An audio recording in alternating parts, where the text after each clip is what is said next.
Hello again. What you're seeing now in one of the other rooms of the Western Montana Gallery, University of Montana Western Gallery, is part of a senior exhibit of one of our visual arts students. I'm not sure if he's getting his BA or is going to be a teacher. And his name is Jason Pepos. And what you're seeing is just a portion right here of what I see as a larger exhibit. Apparently in his latter work, he wanted you just to see his sculpture and his glass work. And this is, again, non-functional sculpture.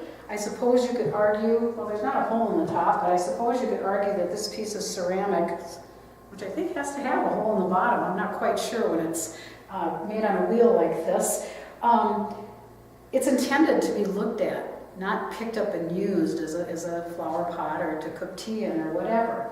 And it looks like most of these are the same thing. That these are full round sculpture. You can talk about the media. This looks like the glaze is dripped. It looks like clay to me.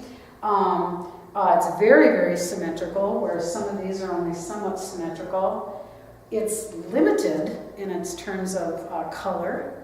It has repetitious and balanced line. So again, when you're looking at 3D art, you can talk about line, shape or form, color, texture, and you also can talk about dimensionality. That's another building block. Is it against the wall to be looked at from one side? Can you walk around it? That's called dimensionality. They have to be there. But then again, like in 2D art, the artist makes the choice on things like perhaps balance, symmetry, repetition, maybe unity. This feels very, because of the balance, it feels very unified and calming to me. Where there's some more some other things that are not balanced or symmetrical, or things aren't very repetitious. There's just one pop of color, for example, and the feeling is quite different. Now, I'm not sure if you can see this above me on the wall, but that's a piece of what we call relief sculpture. Very different than full round. This one I'm intended to walk around, and I can also see the other people who would be walking around it, and it's very participatory in that way. Relief sculpture, everyone stands on this side and takes a look. It's not as participatory with strangers or people that you go to a gallery with.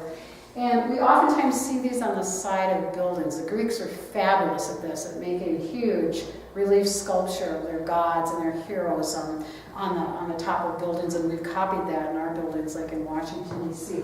But anyway, back to this one. It looks like Jason, the media is wood and paint. I don't think he's glazed it. It might be even, looks like maybe even felt tip and spray paint, if you look closely. The texture is very, very smooth. It's not implied texture, is it, in sculpture? It's the real deal. And very, very balanced in terms of its shape or its form. And the focal point, he chose to have a single focal point. It looks like JP, it looks like his initials, and something to do with outer space. It looks like our mountains in the background. So again, look at the 4 building blocks, or for 2D art, the 4, 5, 6, that have to, there's no choice, they have to be there. You can talk to them in 3D art. And look in your textbook for those varying choices of principles that an artist may or may not use.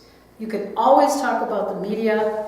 We have the media of glass back here with Jason. He's even got some wood sculpture and some plaster sculpture in here.